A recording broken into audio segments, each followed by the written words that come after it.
Nos encontramos en el complejo de valor patrimonial de la ciudad de Mar del Plata para una nueva jornada de diálogos en la biblioteca con la presencia de un hombre de la casa, un hombre de la ciudad, Ricardo Monterisi, juez de la Cámara Civil y Comercial de Mar del Plata, y la presencia que nos honra de la invitada especial, Aida Kemmelmacher de Carlucci.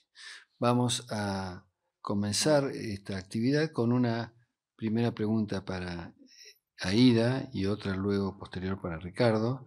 La primera sería que nos cuente un poco algunos aspectos que quizás yo o casi todos no conocemos adecuadamente, que es el de la génesis del proceso de elaboración, algunas anécdotas si tienen, algunos avances y retrocesos que han tenido en el proceso de redacción, de confección del anteproyecto. Y al doctor Monterisi le pediremos que nos haga una semblanza de cómo es el enfoque de derechos humanos en el derecho privado, cómo se aplican los tratados de derechos humanos mediante las técnicas de interpretación conforme y otros mecanismos de interpretación para resolver los casos contenciosos. Aida, te damos el uso de la palabra y nuevamente te agradecemos tu presencia en la provincia de Buenos Aires y en Mar del Plata. Bueno, muy buenas tardes. Muchísimas gracias por esta invitación, estos diálogos en la biblioteca. Esto parece medio borgiano, nos recuerda precioso salón y hermoso, lo que estoy segura que va a ser una linda reunión entre todos nosotros. Cuando yo estaba todavía en la corte de la provincia de Mendoza, el último año recibí un llamado del doctor Lorenzetti que me decía que había un proyecto para, en fin, renovar lo que habían sido tantos proyectos que habíamos tenido en el país de reformas del Código Civil y que no habían prosperado los anteriores, y que si estaba dispuesta a trabajar de nuevo. Le dije que sí, y justamente eso coincidió con mi jubilación de la corte, entonces podríamos decir que estaba a tiempo completo, fuera de lo que era la actividad académica universitaria de siempre. Y entonces, bueno, tuvimos una primera reunión, nosotros 4, y cuando digo 4, digo el doctor Lorenzetti, la doctora Hayton, y sobre todo Federico de Lorenzo, que fue el secretario extraordinario que tuvo la comisión. Y entonces el doctor Lorenzetti, como yo era la única que había participado en proyectos anteriores, entonces él me preguntó y me dice: Aida, ¿por qué te parece que fracasaron los anteriores? ¿Qué tendríamos que hacer nosotros tratando de hacer algo diferente? Yo le recordé aquella famosa frase de Napoleón, que un código es siempre un acto de poder, y que por lo tanto si no se habían sancionado los anteriores era porque quizás no había habido el suficiente poder en el Ejecutivo para llevárselo al Legislativo. Pero eso no dependía de nosotros. Pero ¿qué sí dependía de nosotros? Entonces, en la experiencia que yo había tenido en los anteriores proyectos, la comisión era una comisión más o menos de 9, 10, 7, variaban en eso, nunca más de 10, pero eran comisiones cerradas, trabajábamos cerrados. Entonces Lorenzetti propuso, y a mí me pareció fantástico, que en lugar de ser nosotros 3, convocáramos a muchísimos juristas de todo el país y de todas las generaciones para que fueran ellos los que nos propusieran a nosotros, por ejemplo, crear 4 comisiones de familia, ¿no? Una que se ocupaba del régimen patrimonial, otra responsabilidad, afiliación, etcétera, así. Y, en definitiva, se formaron 32 comisiones, con gente de todo el país, insisto, y cada uno de nosotros 3 quedó a cargo más o menos de 10 o otro de 11 comisiones. Por ejemplo, el doctor Lorenzetti quedó con las comisiones de responsabilidad civil, de contratos, yo quedé con las de todas las de familia, prescripción, derecho internacional privado. Bueno, nos distribuimos así. Entonces, cada uno de nosotros 3 trabajaba más cerca de la comisión que tenía a su cargo. Y las comisiones nos iban mandando esos artículos. Cuando la comisión no se ponía de acuerdo con algo, nos planteaban a nosotros, bueno, acá han habido dos posiciones. Un ejemplo, el divorcio. Teníamos que hacer como los brasileños que tienen el divorcio administrativo o dejarlo judicial. Bueno, si en la comisión no se habían puesto de acuerdo, entonces yo le planteaba, mire, están discutiendo esto, ¿qué les parece? Y ahí nos poníamos de acuerdo, no, judicial o lo que fuese. Y así todos los problemas cuando se iban planteando. Y además de hacer eso, a medida que íbamos aprobando cada uno de esos textos que nos iban trayendo, como digo, Federico era la persona más necesaria de la comisión, porque era el que iba como armando ese rompecabezas con todos los artículos que venían de las diferentes comisiones de aquí y de allá. Bueno, cuando no nos podíamos reunir, ¿no es cierto?, porque yo no iba a Buenos Aires o lo que fuese, siempre se mandaban por mail los textos. Entonces Lorenzetti decía, bueno, si no me contestan en 7 días, esto es que están aprobados los textos. Y si no, bueno, teníamos, esta es la cocina, ¿no? Teníamos cada uno de nosotros... Silencio positivo. Claro, cada uno de nosotros tenía un color. Por ejemplo, el color mío era el rojo, el de la doctora Hayton era el verde, el del doctor Lorenzetti era el azul, y ya sabíamos, poníamos debajo de cada artículo lo que pensaba uno, lo que pensaba el otro, y por los colores ya sabemos quién era el que pensaba tal o cual cosa. Y así fuimos armando. Por otro lado, tengo entendido que tienen un plazo de 1 año. Claro, ¿no? Teníamos nada más que 1 año para hacer todo este rompecabezas. Pero las comisiones también trabajaron sobre seguro, así como ya expliqué que no había habido un salto al vacío. No hubo un salto al vacío, salvo en persona y familia, porque a todas las comisiones se le indicó que tomaran el proyecto de 1998 y que sobre la base de ese proyecto de 1998 se fueran haciendo las correcciones que consideraran.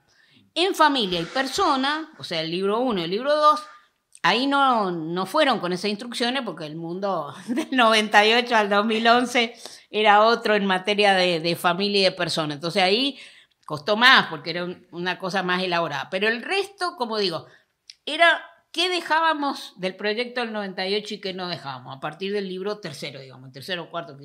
Y también en el sexto, toda la parte de Derecho Internacional Privado, que fue muy importante y que se incorporó al código. Bueno, y así fuimos armando. Además, a medida que más o menos íbamos aprobando los textos, los iba, sobre todo, claro, como el doctor Lorenzetti y la doctora Hayton estaban en la corte, y yo ya estaba libre, por eso que les expliqué primero, me tocaba a mí ir a mostrar. Entonces, por ejemplo, iba a los colegios de escribanos, los colegios de abogados, y se hacían reuniones, y mostrábamos en pantalla los artículos. Entonces ahí, por ejemplo, los escribanos fueron muy activos, muy activos en las cosas que se proponían, lo que ellos se oponían o no. Los colegios de abogados mucho menos, casi que no participaron. En cambio, las asociaciones de magistrados también fueron muy activas y sobre todo el Ministerio Público fue muy activo también en esto. Entonces, bueno, cuando se ponían algunas observaciones, yo iba y le decía al doctor Lorenzetti y a la doctora Hayton, mire, esto tiene mucha oposición. Por ejemplo, la doctora Hayton había regulado la cláusula constitucional del dominio de los pueblos originarios. Había toda una regulación en el Código Civil en la parte de reales, sobre el dominio de los pueblos originarios. ¿A dónde iba yo? A Neuquén, a Chaco, donde fuera, llegaba al hotel, lo primero que encontraba, una carpeta de los wichis, de esto, del otro, que se oponían a eso. Entonces, bueno, los llamaba y les decía, bueno, ustedes se oponen, pero ¿qué me proponen? ¿Qué quieren que incorporemos? Nunca me trajeron nada a los grupos originales. Siempre lo que me traían era que no querían que se regulara en el código eso. Bueno, como no teníamos artículos alternativos, en ese caso que hicimos, nosotros le mandamos al Ejecutivo lo que había proyectado la doctora Hayton. Y el Poder Ejecutivo, pero con la advertencia de que los pueblos originales estaban en contra. Entonces el Poder Ejecutivo sacó eso y quedó. Y la verdad, a esta altura, yo me alegro de eso que hayan sacado, porque la regulación que habíamos hecho nosotros era demasiado legalista, no respondía a la jurisprudencia de la Corte Interamericana de Derechos Humanos. Así que hicimos bien de eso del Poder Ejecutivo sacar.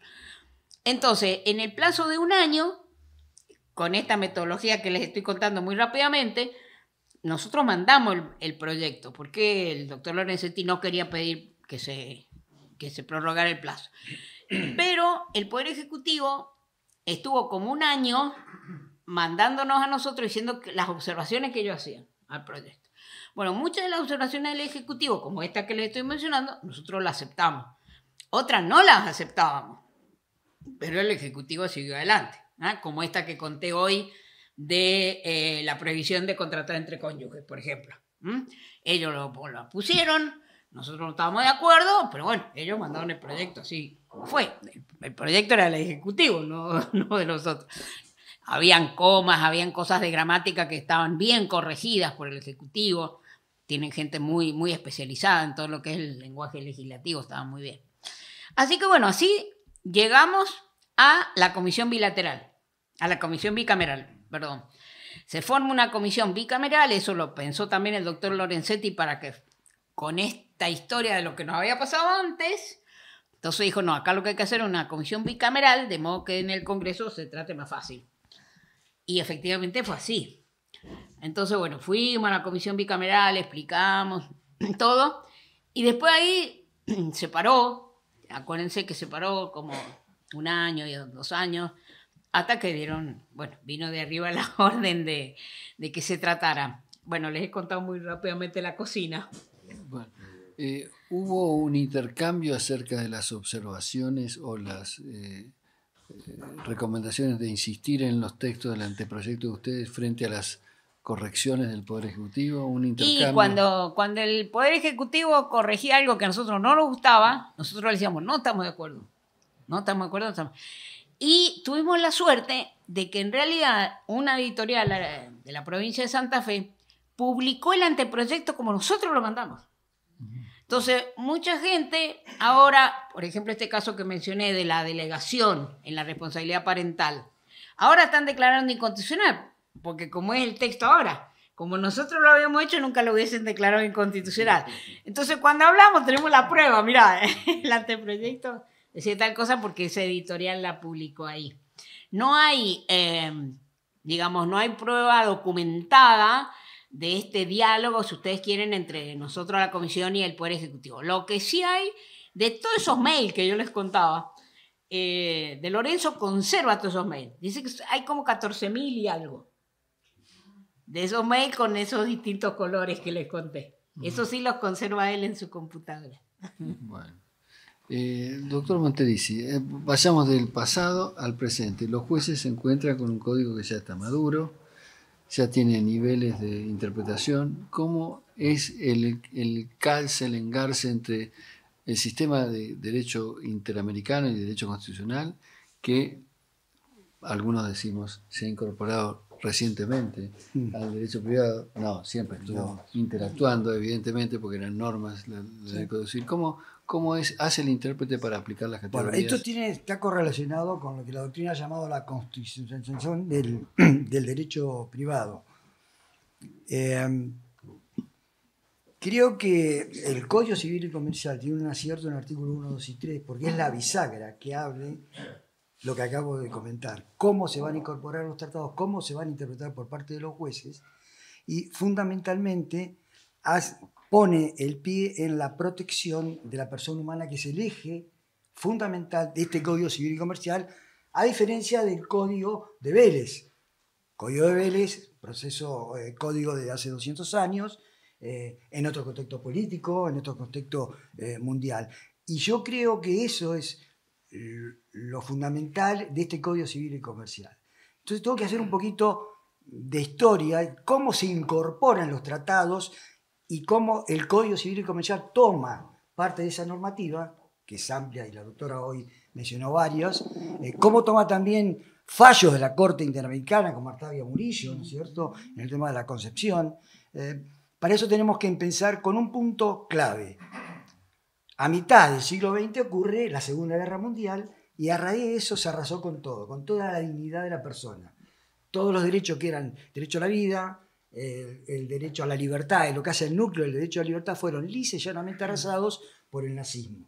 Eso provocó una reacción ante tanta barbarie y se pusieron en marcha los sistemas de protección internacionales y regionales. Y esos sistemas de protección son el sistema interamericano por un lado, el sistema europeo con la Carta Europea del año 1950 y el sistema interamericano con la Declaración del 48 y fundamentalmente el Pacto de San José de Costa Rica, ¿no?, del año 69, que yo siempre digo que uno de los actos de mayor trascendencia del gobierno de Alfonsín fue la ratificación del pacto y el juicio de las juntas. Y a partir de ahí se empezó a caminar otro sendero. Fundamentalmente lo que hace el sistema es incorporar las normas y darle al juez la herramienta para la interpretación también de esas normas. El juez, y eso lo tenemos en el artículo 3, que tiene que pronunciar una sentencia razonablemente fundada, la va a fundar en la Constitución, en la ley, pero también en los tratados. ¿Y cómo ejerce esa interpretación de los tratados? Bueno, con lo que es conocido que es el control de convencionalidad que ha dado ríos de tinta. Empecemos por el año 2006 de Almonacid, Arellano, que dice que los jueces al dictar la sentencia deberán tener en cuenta no solo la letra doméstica, sino también si esa letra compatibiliza con el pacto internacional. Y si es así, es descalificarla, ¿no es cierto? Después de Almonacid entramos, que no voy a entrar en toda esa etapa, si ese control era de oficio o no, que viene después los casos de Almonacid Arellano, y después terminan en un fallo muy amplio que dice que todo el control de convencionalidad de oficio lo pueden hacer todas las autoridades del país, que es el caso Hellman, y también tenemos el caso Soria contra México. Fundamentalmente, lo que debe hacer el juez entonces es interpretar a través de esas normas que le fija la Corte Interamericana la ley para resolver el caso. Lo que es importante destacar también que esos tratados donde Argentina es parte y con la Constitución forman lo que se llama el bloque de constitucionalidad federal, como le gustaba decir a Vidal Campos, o como decía Petracchi, el bloque de constitucionalidad argentino, como decía Petracchi en el caso D'Artes. Fundamentalmente, entonces, ese bloque de constitucionalidad es lo que va a dirigir al juez a hacer la interpretación del caso conforme a la letra de los pactos o también de la doctrina ya emergente de la Corte Interamericana. También debo decir que el control de convencionalidad no es sencillo, y también ha dado río de tintas porque ese control de convencionalidad se tiene que hacer dentro del marco de las competencias y de las reglas procesales de cada caso. Y hay un tema muy interesante que es, en el caso trabajadores cesados de Congreso, en el párrafo 128, cuando habla del control de convencionalidad, dice control de convencionalidad que se debe hacer siempre de oficio, pero no en todos los casos, coma. Y ese no en todos los casos, que no repite ninguna otra sentencia, muchos lo tomaron como que el control de convencionalidad no era de oficio. Ahí la Corte se está refiriendo a... No, yo cuando puse que no en todos los casos, coma y coma, es si ese señor, ese juez, tiene competencia, porque viene con el tema del control difuso. Ahí hubo un gran tema con México y con Uruguay también, en el caso de Hellman, cuando hacían el control de convencionalidad, al no ser difuso, tenían que elevar al juez que le sigue, al que hace el control de constitucionalidad, para la resolución del conflicto. Eso es más o menos lo principal. No quiero entrar después en el cumplimiento de la sentencia de la Corte Interamericana, que es un tema también unido con esto que ha traído ríos de tintas y contrapuntos entre Corte Federal y Corte Interamericana. Lo que sí aparece de esta primera aproximación es que tanto el sistema de protección interamericano se refiere a un universo. Sí. Ese universo no incluye a las personas jurídicas, a las compañías, que forman parte del día a día de la litigiosidad. ni tampoco involucra las relaciones entre los poderes públicos, es decir, el problema del federalismo, las autonomías municipales, el problema del exceso de un poder respecto al otro, violando el principio de división de poderes. Esos campos pueden estar presentes en un caso civil, pero no están alcanzados por la dogmática del control de convencionalidad. Ellos necesariamente abrevan el más amplio control, que es el de constitucionalidad, que por otra parte nuestra Constitución es la que llamó a la Convención a incorporarse. Es decir, que el control de convencionalidad es un subproducto, un epifenómeno del control de constitucionalidad. Algunos dicen que el control de convencionalidad y el control de constitucionalidad son las dos caras de la misma moneda. Claro, o de una manera parecida, más pequeña la del control de convencionalidad, claro, porque no abarca estas categorías. Entonces Gil Domínguez ha hecho muchas diferencias entre el control de constitucionalidad y el de convencionalidad. La pregunta que quisiera hacer Aida es, ¿han tenido focos de conflicto con el mundo del federalismo en ocasión de la elaboración de las soluciones del Código Civil y Comercial? Un foco de conflicto ha sido el famoso problema de la prescripción de los tributos, ¿no? Otro foco de conflicto, o de diferencias, por decirlo, no conflictos necesariamente de diferencias, ha sido el de la responsabilidad del Estado. Sobre esos dos puntos me gustaría conocer tu mirada, qué ocurrió, cómo fue la solución que se arribó, qué opinó la comisión.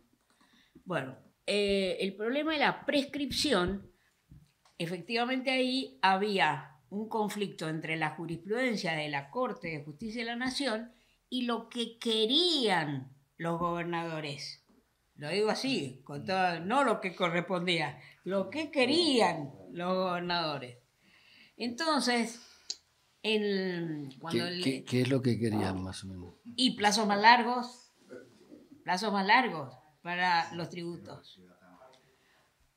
Porque, siendo yo jueza de la Corte de la provincia de Mendoza, insisto, antes de todo este conflicto, ese conflicto existía, o sea, habían muchísimas sentencias sobre eso, ¿no es cierto? Y yo, en el caso de Mendoza, yo sostuve que para los tributos la provincia podía establecer, en principio, los plazos de prescripción, pero que esos plazos de prescripción tenían que responder a los principios generales y no podía ser, por ejemplo, un plazo muy largo si en la Nación era muy breve, o sea, la competencia que tenían las provincias para regular sobre los plazos de prescripción no era una competencia abierta, sino que estaba restringida por principios generales.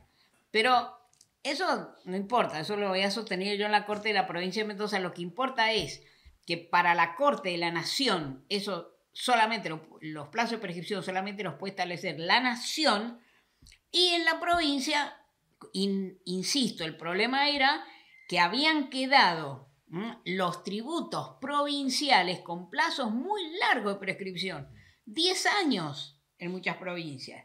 Entonces los gobernadores, claro, insistían que no había que fijarlos más cortos porque muchas veces si empiezo a emplazar y a ejecutar a los deudores, pues no me votan. O sea, lo digo abiertamente, esto era un problema político, no era jurídico.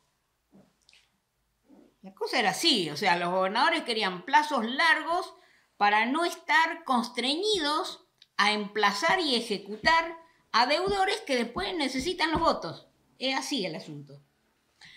Bueno, entonces en el Congreso pusieron una norma que está pésimamente mal redactada, porque habla de remisión a los créditos locales, a las legislaciones locales, ni siquiera se refiere a los tributos. Entonces, los jueces han tenido que interpretar que esa remisión a las leyes locales no se refiere a cualquier remisión, sino que, bueno, son créditos fiscales, etc. Pero la norma quedó muy mal redactada. Y esa mala redacción obedece, insisto, a que no se lo miró técnicamente, sino que se lo miró políticamente, lo tengo que decir sin eufemismo de ninguna naturaleza. El problema es la prescripción. El problema de la responsabilidad del Estado, bueno, este es un viejo asunto. Nosotros siempre habíamos sostenido que cuando el Estado realiza la misma actividad que el particular, por ejemplo, servicio educativo, servicio de salud, no hay por qué distinguir la responsabilidad, que la responsabilidad tiene que tener una estructura que es igual para la responsabilidad del Estado que para la responsabilidad de los particulares, si la actividad a través de la cual causa ilícitamente un daño es la misma actividad. Nunca fuimos entendidos con esa tesis, que era la tesis de la unidad del responder frente a la identidad de la actividad. Desde el derecho administrativo se empezó a sostener que la responsabilidad del Estado es siempre local y que tiene que ser regulada por las leyes locales y que no puede ser regulada por la ley nacional. Y eso motivó que se sustituyeran esos 3 artículos del Código Civil y Comercial que nosotros creíamos que respondía a la jurisprudencia incluso de la Corte, porque no es que regulábamos todo, pero no se entendió así. Ahí también vino mucho de los... Pero ahí no fue tanto de los gobernadores, ahí era la presión de los que querían una ley especial para la ley de la responsabilidad del Estado. Todos sabemos después que esa ley que se dictó y que se dictó antes del Código Civil y Comercial motivó que después, bueno, las leyes provinciales o adherían o tenían que dictar la ley y en cada provincia. Y en las provincias se empezó a causar un problema tremendo, no se sabía qué ley regía, ahí sí que generaron inseguridad. Sin embargo, los jueces de la mayoría de las provincias, aún sin esa ley, hicieron como hacían antes. Hay cosas que son comunes en la responsabilidad, el concepto de daño. Y el concepto de daño, el derecho administrativo no tiene un concepto de daño diferente al que tiene el derecho privado. Entonces, hay muchísimas cosas en las que se siguió aplicando no le llamemos derecho privado, llamémosle derecho común. Lo que yo siempre sostuve, más allá del Código Civil y Comercial, y discúlpeme que ponga pie en lo que es mi pensamiento sobre este tema, que cuando desde el derecho administrativo empezó la tesis de no aplicabilidad del derecho privado a la responsabilidad del Estado, fue porque los grandes doctrinarios del derecho administrativo quisieron ampliar la responsabilidad del Estado. Entonces decían, en el derecho privado rige la culpa, no hay responsabilidad sin culpa, eso no viene para la responsabilidad del Estado. Pero cuando el derecho privado evolucionó y tuvimos la teoría del riesgo y teníamos, o sea, el viejo concepto de los franceses, pas de responsabilité sans faute, eso quedó en el camino. Entonces era extraño que desde el derecho administrativo se negara la aplicación de estos derechos comunes que servían y no aplicar el derecho privado, lejos de restringir la responsabilidad del Estado como era antes, era como que estoy defendiendo el derecho administrativo para hacer de la responsabilidad del Estado más chica, no más ancha. No sé si me entiendo lo que quiero decir. O sea, originariamente, desde el derecho administrativo no se quería el derecho privado porque se quería una responsabilidad más amplia de la responsabilidad del Estado. Y resulta que después, cuando cambia el derecho civil, el derecho común, es como que no hubiese cambiado y desde los administratistas dicen no se aplica el derecho común, pero es que entonces estoy restringiendo la responsabilidad del Estado, no ampliándola. Eso fue lo que yo nunca entendí de la doctrina administrativista y les digo francamente, nunca logré convencer a nadie de esto que estoy diciendo. Una vez, me acuerdo, y el doctor Cecín se debe acordar, hubo un congreso de Derecho Administrativo en Córdoba, ¿se acuerdan? Y un gran congreso, y me dieron la conferencia inaugural ahí en ese gran teatro que había. Bueno, y intenté explicarlo ahí con los administrativistas presentes, pero no sé cómo me fue. Bueno, eso de la desprotección inicial ocurría en Francia, básicamente. Claro. Pero en nuestro sistema, en realidad, hasta para demandar al Estado había que pedir una venia legislativa, es decir, que había más margen de responsabilidad en el mundo del derecho privado que en el mundo del derecho público. Luego, en el campo contractual, probablemente no. En las varias regulaciones de la obra pública son más generosas en la indemnización que lo que era el contrato de locación de obra en el Código de Vélez.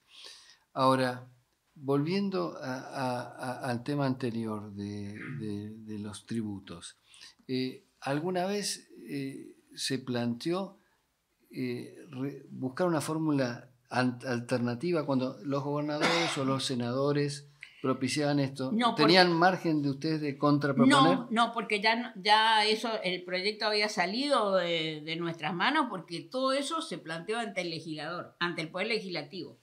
Nuestros diálogos siguieron mientras el proyecto estaba en el Ejecutivo. Con la comisión bicameral ustedes no tenían Pero diálogo. después, cuando eso pasó al Legislativo, no había esa comunicabilidad que tuvimos con el Ejecutivo. Bueno, antes de que la platea pregunte, una duda que tengo yo. Usted habló del concepto, vos hablaste del concepto de daño. El artículo 1737 creo que es el que define el daño. Toda lesión a un derecho vinculado a la persona, a los bienes, a los derechos de incidencia colectiva, no reprobado por el ordenamiento jurídico. Esa es la definición del Código Civil. Derecho o interés no reprobado por el ordenamiento. Ya entraron los intereses, claro. Que antes no, antes era la lesión a un derecho subjetivo. Claro. Y acá entraron los intereses que vienen del derecho administrativo. Derecho o interés no reprobado. Ahora, nosotros vemos que el sistema de legitimación activa, que está en general en las leyes procesales, que son todas locales, en general las del orden nacional, establecen un módulo de legitimación que es básicamente el más contemporáneo, es el de la provincia de Buenos Aires, artículo 13 del Código Contencioso, o en la reforma de la Ley de Bases, alude a derecho o interés tutelado por el ordenamiento jurídico. ¿Hay sinonimia entre ambos o uno, el concepto de daño es más amplio que la cláusula de legitimación, lo cual nos traería un verdadero problema? ¿Es lo mismo derecho o interés tutelado por el ordenamiento jurídico que derecho o interés no reprobado? Parecería que la fórmula de interés no reprobado es más amplia que la de tutelado, pero eso sería una interpretación puramente gramatical, que en mi opinión no siempre es la correcta. Voy a traer un caso sensible, discutible, pero que me parece que puede servir a esto que quiero decir. Cuando se trató el tema de la interrupción del embarazo, entonces la gente decía, para estar en contra de la ley, una cosa es la despenalización y otra cosa es que el Estado te tutele y te proteja. Una cosa es que no te condeno y otra cosa es que me vengas a obligar a que te preste el servicio. Eso me cuesta plata, eso. Entonces no es lo mismo despenalizar que proteger, tutelado por la ley. Y cuando nos tocó defender la ley, yo siempre sostuve que eso no responde, por lo menos, a la jurisprudencia del Tribunal Europeo de Derechos Humanos ni a la de nuestra Corte. Cuando uno dice que una conducta no es contraria al derecho, está diciendo a sí mismo que quien la ejerce tiene que tener alguna tutela, porque si no la tiene, estás discriminando más de una vez por la pobreza, por la situación económica, por la situación. Una mujer, no me basta decirle a la mujer, no te condeno si interrumpí el embarazo, si haces un aborto, no vas a ir a la cárcel. Yo a esa mujer la tengo que tutelar para que pueda efectivamente hacerse un aborto en condiciones seguras, en un hospital, que tenga el servicio. Entonces, esa línea divisoria entre lo tutelado y el interés no reprobado es una línea divisoria que hay muchísimos casos en lo que no es una línea divisoria tan franca. Entonces, efectivamente, desde un punto de vista gramatical, parece que no es lo mismo, pero cuando mirás desde la perspectiva de los derechos humanos y sin que esto signifique banalizar los derechos humanos y llevar cualquier cosa a los derechos humanos, no. Pero si tengo en juego derechos humanos, esa línea divisoria para mí no camina. ¿Alguna pregunta? Gracias, muchas gracias por la invitación, doctor Soria. Fabián Vitar de Salta. Incorporar los principios al código AIDA ha sido todo un desafío. ¿Vos crees que construyó una generación de jueces de principios o es una materia pendiente? Yo lo que creo es que este código, como lo dije en la conferencia, el código cree en los jueces. Ahora, los jueces no pueden hacer lo que se les da la gana. Yo no puedo invocar los principios así para hacer lo que quiero. No me gusta esto, entonces como no me gusta, traigo algún principio y resuelvo el caso como a mí me gusta. No es eso lo que el código pide. Porque el código, después de haber mencionado todos esos principios, todos esos tratados, en el artículo 3 no te da un cheque en blanco. El artículo 3, lejos de ser un cheque en blanco a los jueces, exige razonabilidad. Y esa razonabilidad supone un plus en la argumentación. Todos los neoconstitucionalistas sostienen que el neoconstitucionalismo, cualquiera sea la teoría a la que adherís, insiste en este plus de la argumentación.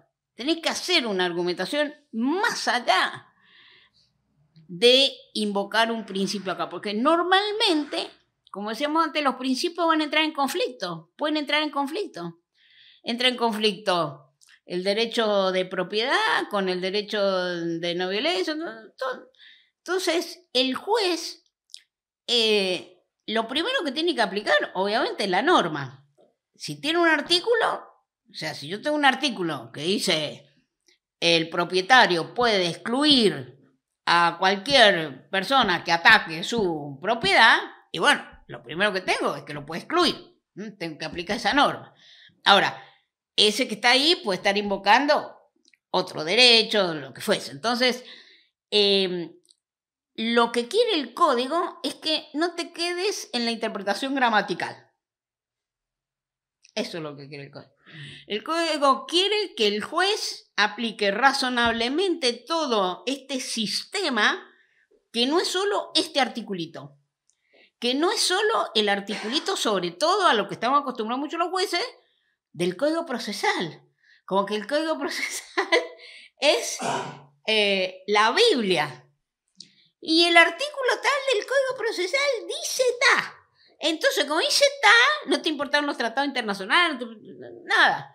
Los jueces hemos estado muy aferrados a los códigos procesales.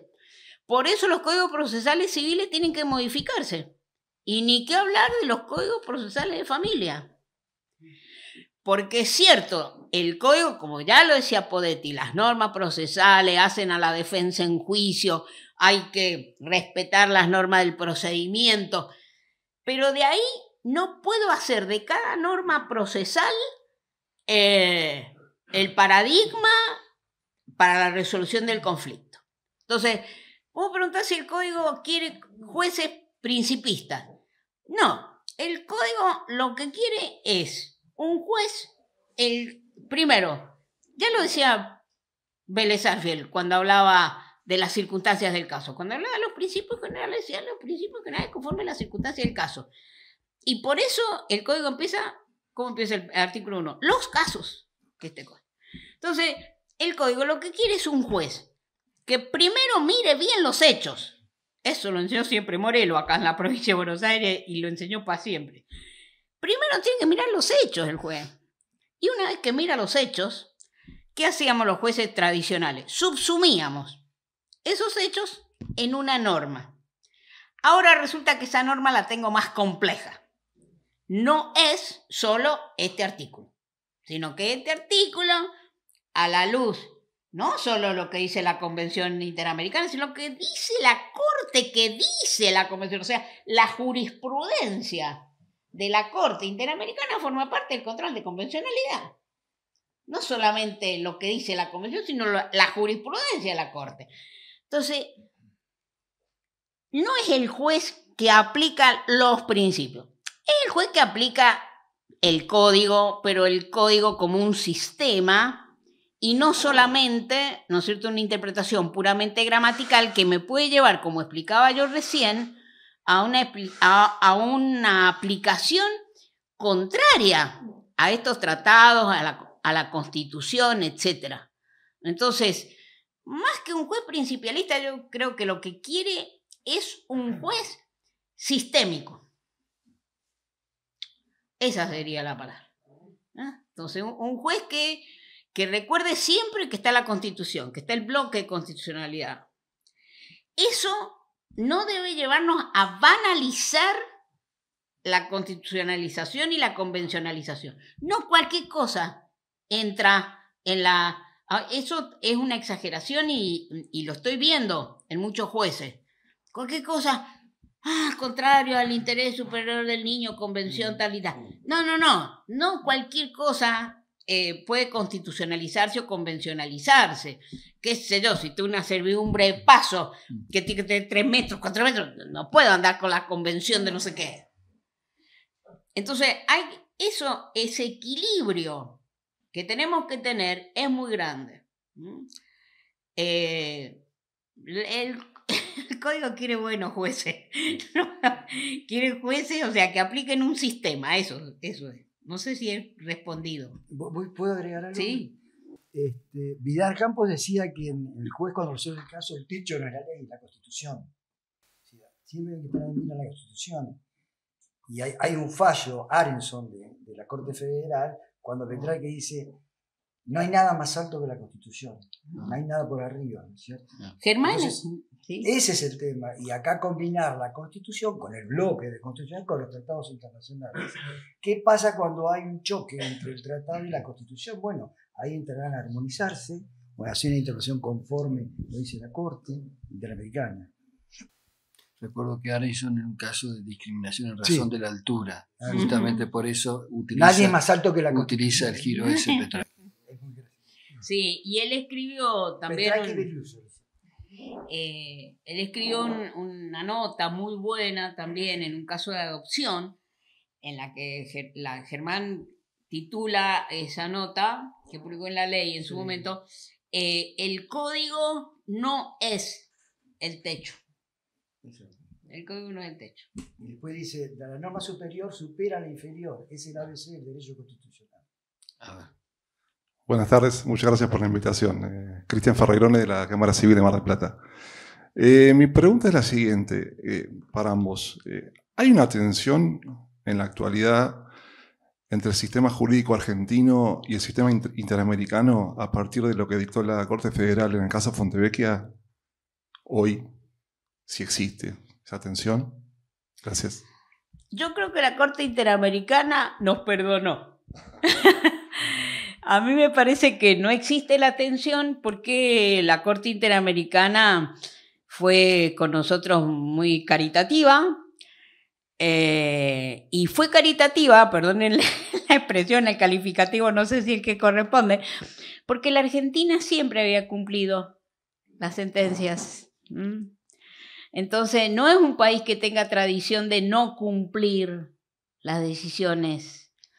Y por eso cuando la Corte de la Nación dijo, bueno, cumplimos, poniendo como anotación marginal que esta sentencia fue declarada contraria a los derechos humanos por la Corte Interamericana se sintió satisfecha con eso.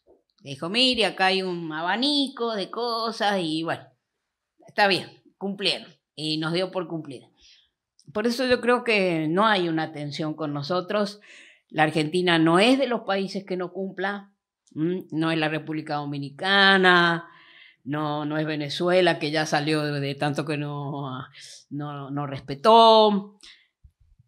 En general, yo creo que la Argentina es aún hoy, con este gobierno, un país respetuoso de la Corte. Perú llegó a retirar la competencia Fujimori, en un caso que tenía contra Perú, y después la restituyó. Competencia que no se puede retirar de la Corte, hay que denunciar el tratado. Aquí primero doctor Domingo Cecín y luego Simón Isaac. Soy Domingo Cecín del Tribunal Superior de Justicia de Córdoba. Primero, es un privilegio estar en esta reunión debatiendo temas de tanto interés y con prestigiosos juristas. Simplemente ratificar lo que se ha hablado en cuanto al acierto de este nuevo Código Civil argentino de incorporarse a lo que es el Estado constitucional y social de derecho que surgió, como bien dijo el jurista, a partir de la posguerra, es decir, las grandes constituciones que fue la Ley Fundamental de Bonn, la Constitución italiana del 48, la francesa del 58, la española del 78, la nuestra, rompieron el viejo molde del Estado de Derecho a secas que presumía que el juez solamente se limitaba a ejecutar la ley. Y era el Código de Vélez, que era muy bueno, pero era hijo del Estado de Derecho a secas. En cambio, esta reforma del Código Civil viene a incorporarse, aunque ya habían pasado varios años de la Constitución nuestra del 94, a este nuevo bloque de constitucionalidad que protege la dignidad de la persona humana, la operatividad de los derechos fundamentales, que comienza precisamente en esas grandes constituciones de la posguerra. Esto de la ley y el derecho, ¿por qué se dijo derecho?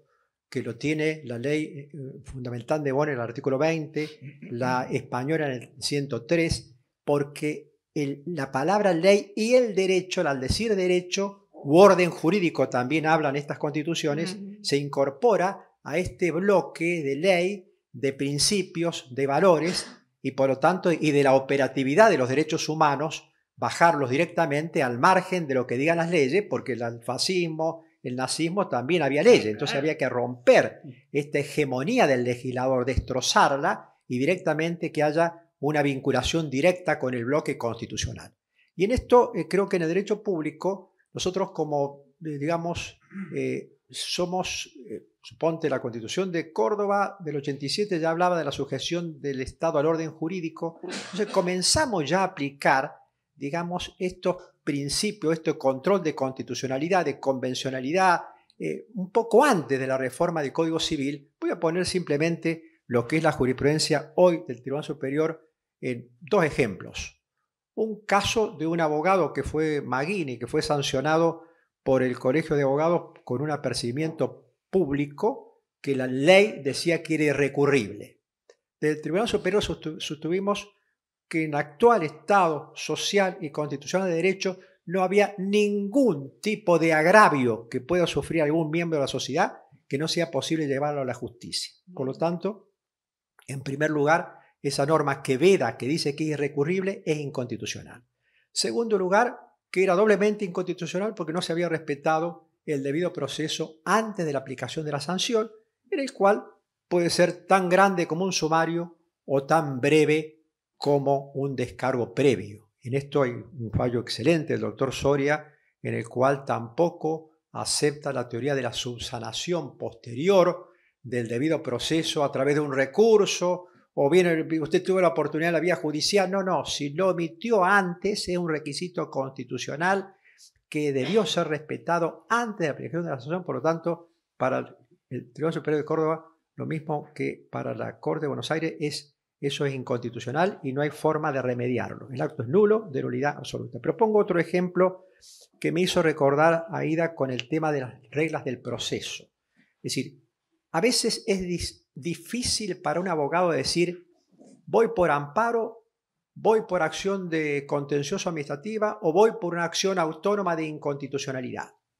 Entonces, ¿cuál es la jurisprudencia del Tribunal Superior? En el actual Estado constitucional de derecho, en el marco de la tutela judicial efectiva, digamos, esto que usted interpuso como acción de inconstitucionalidad debería tramitarse como una acción contencioso administrativa, por lo cual de oficio le reenvío, en lugar de declarar inadmisible, se lo reenvío de oficio y le doy tiempo hasta que agote la vía administrativa a partir de la notificación de la sentencia. ¿Esto por qué? Porque si los propios jueces del Tribunal Superior a veces no tenemos claro cuál es la vía correcta, porque puede haber siempre hay casos complejos, y aún no complejos, aplicamos el mismo criterio, ¿por qué le vamos a hacer cargar al abogado la responsabilidad profesional de que se equivocó? No debió haber metido el amparo, sino la acción contenciosa.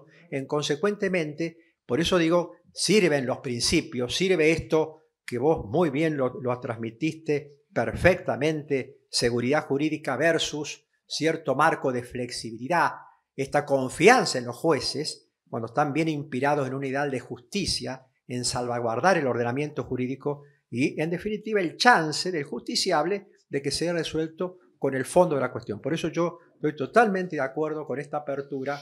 Esto implica, por supuesto, un mayor riesgo de un activismo judicial que a veces puede estar injustificado, como decía el caso de que con 2 palabras y me remita a la Convención Internacional, y recuerdo aquellas palabras sabias de Zagrebelsky, un juez de la Corte Constitucional italiana, que decía que en este marco de interpretación conforme a la ley, los principios, los tratados, no tenemos que subestimar la labor del legislador, sino buscar integrar la ley y buscar los criterios de interpretación posible para tratar de que la ley armonice con la Constitución. Es decir, buscarle la alternativa que realmente armonice, interpretarla de tal forma que armonice. Y bueno, por supuesto, cuando no le podemos pedir nada a la ley, bueno, podemos así declararla inconstitucional o inaplicable al caso concreto.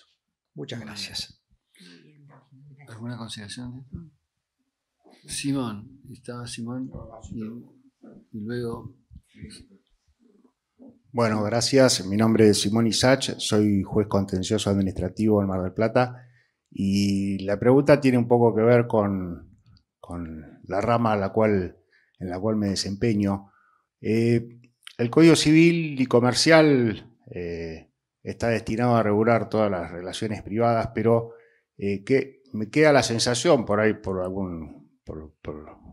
no captar correctamente la cuestión, que el Código Civil parece insertarse en un término por debajo de la Constitución y por el resto del ordenamiento jurídico. Esto más que nada a partir de las normas que contiene la primera parte.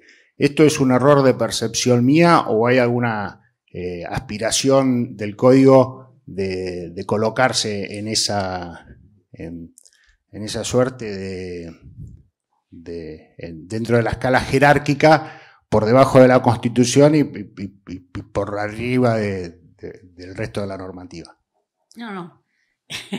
El Código Civil y Comercial nunca ha tenido esa pretensión de decirle al resto de las ramas del derecho ustedes se sujetan a lo que yo digo. No. Directamente bueno, no. Fíjese, el Código Civil y Comercial, la cantidad de veces que se remite a las leyes locales. ¿Cierto? Cuando dice por ahí, bueno, y las restricciones, conforme a las leyes locales. O sea, no, de ninguna manera el Código Civil y Comercial no se cree el dueño de todo el derecho debajo de la Constitución.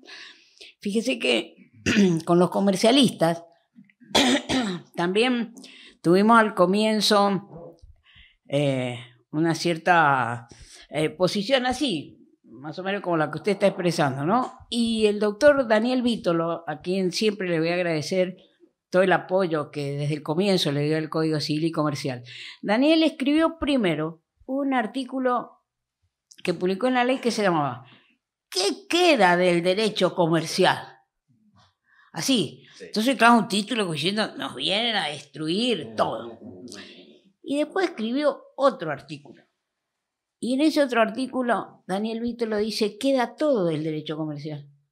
Y queda todo porque el derecho comercial prácticamente está regulado en las leyes especiales. El derecho comercial es la ley de seguro, el derecho comercial es la ley de sociedades, el derecho comercial es la ley de concurso, el derecho... Y el Código Civil y Comercial dejó en este proceso de descodificación todo eso. O sea que queda todo, dice Daniel Vítolo, del derecho comercial. Eso en derechos sustanciales, digamos, y nacionales. Pero después también tuvimos algunos problemas con los procesalistas. Entonces los procesalistas empezaron. ¿Pero qué es este código que regula tanto, que tiene tantas normas procesales? Pero la Corte de la Nación, desde hace muchos años, sostiene que la Nación puede regular normas procesales siempre y cuando sirvan para el mejor aseguramiento del derecho que está previendo la ley nacional. Fíjese usted, por ejemplo, el derecho concursal. El derecho concursal es una ley del proceso, tiene, no sé, 70% procesal la ley concursal. Y hay en las partes en las que el código cambió fundamentalmente, como es la de familia, como es querido en las relaciones familiares, como lo he querido mostrar hoy, ahí no teníamos más remedio que ponerle normas procesales. Porque si no, todo eso quedaba en... Nunca se nos... El propio Vélez creó normas procesales en familia, para alimentos y para otras cosas. Pero a nosotros nos pareció que teníamos que hacer principios procesales de este nuevo derecho de las relaciones familiares. Porque si no íbamos a quedar con las viejas cosas. Y fíjese que al principio, por ejemplo, divorcio. Desapareció el divorcio contencioso del Código Civil y Comercial. Las normas que usted tiene en los códigos procesales hablan del traslado, de esto, de la prueba, cosas que no tienen ningún sentido frente a un divorcio totalmente diferente. Entonces, había que ponerle cosas ahí. Por ejemplo, el otro día estoy en una provincia en la que estamos trabajando sobre la reforma del proceso familiar para la provincia.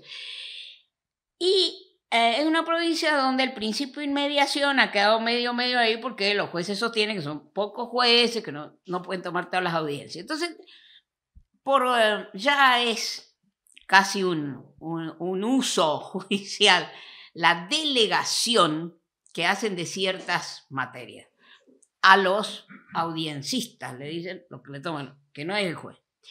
Entonces, entre esas, indelegabilidad a la audiencia del divorcio. Y yo le dije, escúchenme, no tiene ningún sentido que usted le pongan indelegabilidad a esto, porque el divorcio lo puede tomar cualquiera, porque no se atiende los casos, no se atiende. Entonces, ahí teníamos que poner normas procesales. No podíamos dejar de ponerlas porque sabíamos de todo esto que hay en las provincias.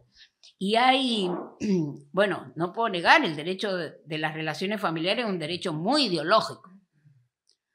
Y eso, cuando usted quiere poner su ideología, nada mejor que invocar alguna norma del Código Procesal.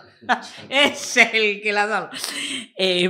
Así que, no, ahí sí pusimos normas procesales porque eran necesarias. Yo dejo para después un tema para que no se vaya. El caso, la jurisprudencia que mencionaba Aida arranca en el caso de Bernabé Correa, sobre la prenda agraria, una ejecución de la prenda agraria, y ahí fija un estándar muy generoso a favor de la regulación del derecho común. Es decir, la opción entre aceptar que nuestro Estado es multinivel, compuesto, con lo cual sobre una misma realidad pueden recaer distintos planos normativos, nacionales, locales, provinciales, etc., no está bien tallada en esa jurisprudencia, que luego fue enfatizada en el caso Volcker del 2005. Prácticamente es un criterio de eficacia. Es más eficaz recentralizar la competencia para regular mejor las instituciones de fondo. Ahora, ese criterio prescinde de que la Constitución dice lo contrario. Toda la materia no delegada es provincial, es local. Por antonomasia, el funcionamiento del aparato procesal, el funcionamiento de la justicia, es local. Y en caso de duda, hay que estar por las competencias indefinidas e inespecíficas, que son las de los estados federales, y no las delegadas que hay que interpretar en sentido estricto.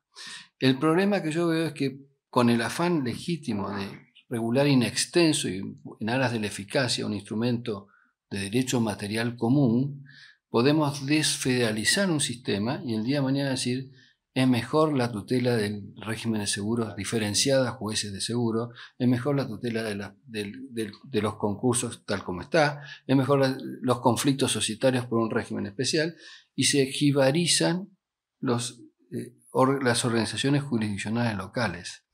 Hay una tensión entre la lógica función de sistematicidad que tiene el derecho privado, que dicho sea de paso, una anécdota que siempre cuento, en el Consejo de Estado, cuna del derecho público, cuna del derecho administrativo, se ve una vitrina enorme que exhibe un código Napoleón. Es decir, nosotros reconocemos la esencialidad del derecho privado, pero nuestro sistema más complejo, más difícil, es multinivel, estado compuesto, y a veces, en el afán, insisto, de regular instituciones materiales con el máximo rigor, se avanza en ámbitos que deberían formar parte de una propuesta regulatoria local. Y una cuestión inversa a la que estoy diciendo. El Código Civil y Comercial, como el Código de Vélez, era una ley formal común y silvestre. Sin embargo, por la capacidad, la masa crítica, el proceso de gestación y conocimiento y consultas amplísimo que tuvo el Código Civil y Comercial, es muchísimo más en el plano simbólico, en el plano real, que una ley formal, que una simple ley que declarase el Día Nacional del Salame Tandilero, del Salame Mercedino. Evidentemente es otra cosa, aunque desde el punto de vista de la jerarquía normativa es lo mismo. En cambio, hay otras leyes, las tributarias, que tienen un proceso de iniciativa especial, la coparticipación, que tiene un régimen de gestación especial, la ley declarativa de necesidad de reforma, que requiere un quórum agravado. Este código no. Sin embargo, lo que significa todavía hoy en el plano simbólico para el derecho es tan importante que es muy difícil modificarlo, es muy difícil tocarlo, pese a que esta última versión de la codificación civil y comercial tuvo la inteligente salida de admitir regulaciones sectoriales, con lo cual le da mucha flexibilidad al sistema. Sí, hola, Rodrigo Cataldo, de la Cámara Civil y Comercial de Mar del Plata.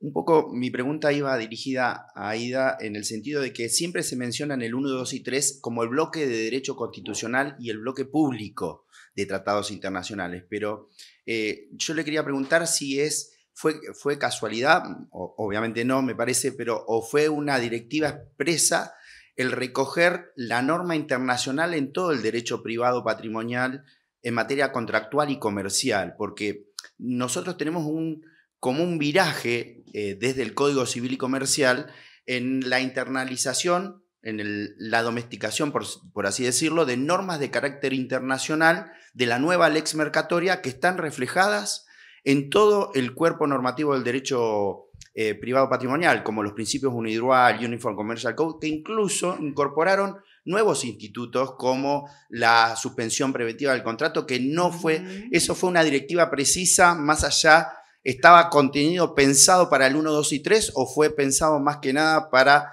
ese cuerpo sistémico para que los jueces pudiesen tener nuevas herramientas de salir de ciertos flagelos que teníamos antes de la sanción de este código? Como les dije, en materia patrimonial, el proyecto de 1998 tuvo una importancia vital. La gente tenía que empezar desde ese proyecto. Y ahí ese proyecto, como ustedes saben, fue liderado por Atilio Alterini y en lo comercial por nuestro queridísimo Héctor Alegría. Y ambos siempre estuvieron mirando esas normas internacionales, tanto Atilio cuanto Héctor. Entonces, eso viene de por ahí, o sea, recoge más lo que fue la impronta del proyecto de 1998. No tanto el 1 y el 2, sino la impronta de esa ley. Lo que pasa es que desde el 98 hasta ahora hubieron también en el ámbito internacional nuevos tratados que también trataron de incorporarse. Pero eso es atribuible, atribúyaselo a ellos dos. Sí. ¿Preguntas? ¿Dos preguntas? Sí, Juan Martín Colombo. ¿Dos preguntas más? Después de Juan Martín. Bueno, buenas tardes, muchas gracias. Martín Colombo, abogado local. Una pregunta. En ese esquema que tiene el Código Civil y Comercial de darle poder a los jueces para que resuelvan los casos y realzar el rol del juez y de la jurisprudencia, yo a veces pienso que la justicia es ciega, pero los jueces no. Entonces, entre los materiales jurídicos que los jueces ponderan para resolver los casos, no solo están las fuentes formales del derecho, sino también sus posicionamientos personales, sus criterios políticos, su religión, la presión de los grupos de interés. En ese marco, ¿alguna vez pensaron algo sobre el control de la discrecionalidad a partir de la utilización de las herramientas que le da el código o de la utilización de la razonabilidad, como mencionó, o de los principios que aporta el código o las normas superiores a las cuales reenvía, sobre cómo resolver eso, que los jueces sean buenos jueces aplicando este código? Lo que usted dice es totalmente cierto. El juez es una persona que tiene su propia ideología. Ahora, el Código Civil y Comercial no quiere que el juez utilice su propia ideología. Por eso habla de principios jurídicos. No, ni morales, ni éticos, ni nada. Cada vez que habla de los principios le dice jurídicos. Y cuando habla del sistema le dice el sistema normativo. Entonces, el juez, mire, el juez como también el poder administrador y quien aplique las normas. Un ejemplo. Cuando se sancionó la ley del matrimonio igualitario, hubo en Mendoza un director de un registro que dijo, no, yo, 2 hombres, 2 mujeres, yo no caso, porque la Biblia, no sé qué, Y el gobernador de por entonces dijo, no, claro, es que puede oponer la objeción de conciencia. ¿De qué objeción de conciencia me está hablando usted? En un funcionario público tiene la obligación de casar a los que vienen y cumplen con la ley. Entonces es lo mismo que un juez, ¿no es cierto?, antidivorcista. Y bueno, dijo, vos sos antidivorcista, pero ahora tenés un sistema secularizado que atiende a la autonomía. Y no puede decir, pero esperate un poquito, mirá cuánto sufre la mujer o cuánto sufre el tipo. No puede decir eso un juez. Por mucho que sus convenciones. Y por eso el código habla siempre de principios jurídicos. Y los jurídicos empiezan por la Constitución y los tratados internacionales. Y la justicia que quiere no es la justicia de la venda. Quiere la justicia. ¿Usted ve alguna vez la imagen de la justicia de Lola Mora? La imagen de la justicia de Lola Mora no tiene la venda, porque mira la realidad. Mira la realidad. Tiene la espada para poder darle eficacia a sus decisiones y tiene la balanza. Nosotros creemos en la balanza. Eso. No sé si usted ha ido alguna vez a Brasilia. En Brasilia, la imagen de la justicia que está en la puerta tiene la venda, tiene la espada y no tiene la balanza. Y yo digo, pero ¿cómo hacen una estatua que tiene la venda y no tiene la balanza? Entonces, he preguntado, pero usted no se imagina cómo he preguntado yo por todo Brasil. ¿A qué se debe esa imagen de la justicia sin la balanza? Porque para mí, si algo caracteriza al juez, insisto, es la balanza. Y para tener la balanza y que la balanza sea equilibrada, y tiene que mirar la realidad.